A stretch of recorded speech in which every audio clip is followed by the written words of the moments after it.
Right, welcome back to Nerdship.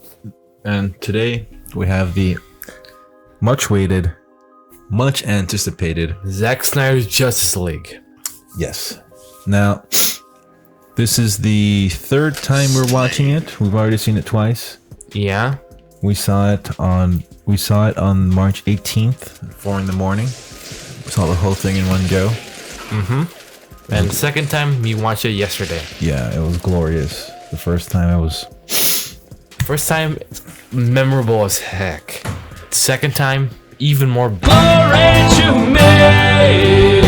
Yeah, it was amazing. So right now we're rewatching it. This is the third go, and we are reviewing In parts. part 1.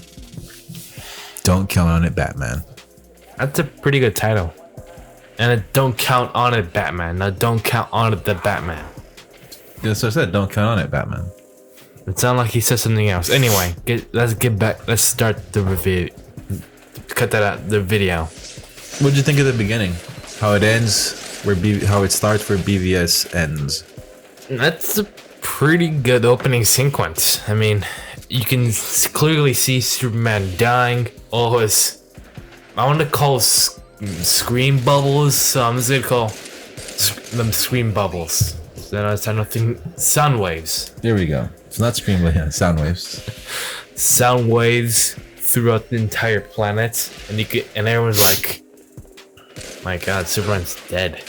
Batman has a worried expression on his face, and Wonder Woman like, "This is happening." And I like how the sound wave goes throughout the entire planet, like to the city, to all the way to the Amazons, and to Cyborg. That is a cool detail. To Cyborg to Cyborg. And the best part is, to Atlanteans. it opens the mother box. Yeah, it cracks them open.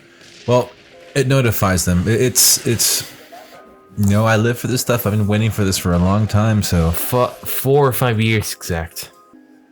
about 4 years. So the movie's not perfect, but I mean, it does have some flaws, but most of it's some good. But it's how can I put it? It's like all comic book movies, but not perfect. But this one is up there, and not to get in competition with the whole DC Marvel thing, because it's a different world now. It's a post Snyder Cut world. What I will say is, This movie's better than most of the MCU movies, in our opinion. I'm not even gonna go there. I'll just say that if you had to stack it up in that way, I don't need to, but if you had to stack it up in that way for the sake of the hype on YouTube or whatever, Or comparison. yeah, on Twitter, the battles, I would say that this movie is just as good as Infinity War. That's my high watermark for Marvel, and this is the best DC movie I've ever seen. So I'm gonna give it the high watermark that I know of, and I would say it's right up there with Infinity War. Very good. You just captured everything the best for me. Infinity War. After that, it was. Endgame was pretty decent, but they did ruin some moments, like having Thor being a joke character. I know he was a joke character for almost all the movies he was in, but they really let him go in this movie. Like I said, I mean, they have him screaming at a kid playing Fortnite. I mean, that's basically making fun of the character, all of his beliefs, all the morals, that sort of thing. Like I said, I think Infinity War is their high point. That's why I said I think that this movie, you could put it on our shelves here. I haven't bought Infinity War yet, but I'll get Infinity War and I'll get Justice League, and they belong right next to each other. That's how I feel about Justice League. But like, this movie was so amazing. It took me so long to process. Same. I mean, I'm sitting here at work, and I'm sitting here thinking about like how I have to go back and watch Man of Steel, and how this changes everything, and how it's a trilogy, and we finally got so many things to talk about. I actually watched the BVS, and my God, after watching that and watching Zack Snyder's again, it flows way too perfectly. What do you think about the Aquaman presentation? Like, he doesn't seem like a clown. Yeah, but what did you think about seeing the whole Aquaman? But so Zack Snyder really puts the angle of these are gods. Wait, these I got a are modern day question. gods. Are we talking about them in this part or throughout the whole movie? In this part 1. this is his intro. Yeah, this is his introduction. He has a pretty good intro. Like, he's talking to some poor guy, and he speaks. I don't know what language it is, but he speaks it. Icelandic language, and small. And he's basically tempted by money since they live in a poor village. No, I wouldn't say he's tempted by money, but what did you think of when he swims off into the water? What did you think of the women's reaction to that? Pretty legit. I mean, he's basically a god. He gave them fish when they're in their most need. Wouldn't you consider that to be your demigod or your god? Anyway, and the black bars. I mean, the first time we watched it, well, at least when I watched it, it was a tiny bit annoying, but after like 2 or 5 minutes, I was like invested in it. I didn't even notice it.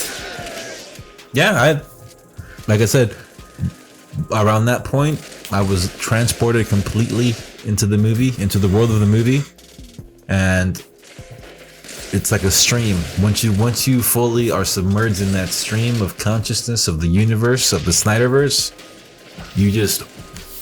you're on a ride, and man, next thing you know, Justice League is fighting Steppenwolf in some toxic place in Russia. And they didn't add a Russian family, by the way. Yeah, next thing you know, it's in the nightmare sequence, and then it's over, and you're like, wow. We're not going to spoil the nightmare sequence until we can get to the final part of the series. Yeah, when we get to it, but this thing just flows amazingly. I was telling you the last time that I saw this, I sat down to watch chapter 2, and before I know it, it finished, and instead of saying chapter 3, it said chapter 4. So I didn't even notice when it said chapter 3. So I just started watching 2 the last time. It went to 3, and then I realized, and I was like, oh, it completely. Same. Yeah, I completely. When skipped. I watched it, I didn't know it was an hour and 30 minutes go by. That's how immersed I was. Yeah, and the only I think the last time I had an experience this immersive, I think, was when I was watching Avatar in 3D in the theaters. I think that was the last time where I felt. Last time I had that expression was Batman Master of the Phantasm, Deadpool 2, and BVS. That's the last time I had that thing. Oh, not again. The only movies that got my attention like that would be Deadpool 2, Joker, Batman Master of the Phantasm, and BVS. Yeah. Let's see what else to say about chapter 1. Oh yeah, one more nitpick. Steppenwolf's eyes, how they look, anime weird. Man, if you don't, man, it's a small detail, man. Do you really care about that? Another part 1, which is a good one, is the introduction to the Amazons and Steppenwolf. Yeah. What was your favorite part of the sequence? Well, that was the main action scene. That was the main action part in that episode. So it was just really cool. It was the female 300, you know. It was just really, really cool. My favorite part is when you decapitate some person's head off. Yeah, cut that. Decapitate somebody. There was also the Wonder Woman scene. Of course, that scene was epic. I mean, she just blows that guy into dust. But you know what? A true admission though, because I saw the 2017 version, some of the scenes that are there. Don't say that movie's name. In the beginning of the first 2 chapters, first chapter, are similar. No, they're kind of, how can I put it? They're a bit ruined. Because like it is a little bit tainted. Like for example, like once we get deeper into the movie, it's a way different experience and it's way amazing. But seeing how they ruin some of those moments, they're good in the movie, and Zack added them good and all that other stuff. They land better. But Joss Whedon basically ruined the scenes, and there's a lot of things that. And I'm thinking about it right now. It's taking me. I don't look excited because it's completely killing my excitement for the movie because I'm thinking back to. You know, the movie that should not be named. To when I saw that movie in the theaters, and how some parts of it I thought were cool. Obviously, the Zack parts. Like. But then how it just. It was like. It was a bad experience. I can't even put it into words. Only parts we thought were cool were when that moment when Superman turns his head. Isn't that the Zack's shot? Yeah, but still, right now as I'm trying to think of Oh yeah, one more thing. how this first one lands, I just keep thinking about The movie that shall not be named. how that one ruined. Not ruined, but Not ruined, tainted or poisoned is Yeah. the word you're looking for. yeah, but the way that Zack edited them and put the music on there, they land so much better. They look so much better. Like instead of the main Wonder Woman theme, you hear pretty good Amazonic chant. Yeah, you know what's funny about that? What? The first time I saw the movie, I was like, okay, if they use it maybe like 3 times less, I'd be good with it. And then I'm thinking, well, if they switched it up a bit, it'd be a bit more interesting. Just a little chanting. Well, grown on me. You know? Yeah, but that's exactly the thing. It's totally. But then there are parts when I listen to it and It makes things more BA. No. It's totally Xena Warrior Princess. It's totally Hercules, the journey Hercules and the New Journeys or whatever. I forgot what it was. There were these TV shows they used to have back in the day on Channel 5 on the weekends. And that trick of doing the voices chanting the for Wonder Woman, like that was something that they did all of the time. I mean, it's something that everyone does in editing, right? Right. But that particular feel, I was like, every time it kept happening, I was like, oh, like it was taking me back to these older TV shows. So I stopped thinking like, oh, maybe they use it a bit too much. And yeah, now at this point, it's just growing on me. Same. Also, one part. There's some people that didn't like how dark it is. Well, that's how it's supposed to be shot. So, if you expected something more bright, go back to the Joss Whedon version. Yeah. Well, that's it for now. Well, we gotta discuss the action scene before we go. What action? Well, that was the Steppenwolf invasion part. It's amazing. Well, the CGI is amazing. Well, can we at least discuss the emotion of it?